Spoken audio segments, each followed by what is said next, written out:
ዕለት ዕለት ሞቱን የሚያስብ ክርስቲያን ዓለምን ጥሎ እንደሚሄድ ስለሚያውቅ የማይጥለውን የእግዚአብሔርን እጅ መደገፊያ ያደርጋል።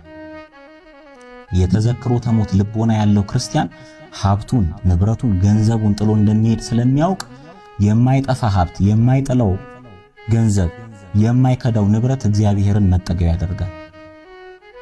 እያንዳንዷን ቅጽበት እንደሚሞት የሚያስብ ክርስቲያን ዓለም ሁሉ ከሞተ በኋላ እንደሚረሳው ስለሚያውቅ የሚያስታውሰውን እግዚአብሔርን መደገፊያ ያደርጋል።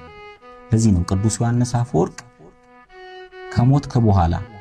ከሞትክ በኋላ ዓለም እንደሚረሳ ብታውቅ ኖሮ የምትወዳቸው ሰዎች፣ ቤተሰቦችህ፣ ጓደኞችህ እንደሚረሱ ብታውቅ ኖሮ ከእግዚአብሔር ውጪ ማንንም ለማስደሰት አትሞክርም ነበር። ትረሳለህ። ትንሽ ጊዜ ነው። ምናልባት ቤተሰቦችህ ቢያስታውሱ ትንሽ ጊዜ ነው። ከሆነ ጊዜ በኋላ ትረሳለህ። የማይረሳ ግን አንድ አካል አለ፣ እሱም እግዚአብሔር። እሱም ብታውቅ ኖሮ እድሜ ዘመንህን እግዚአብሔርን እያስደሰትክ ትኖር ነበር።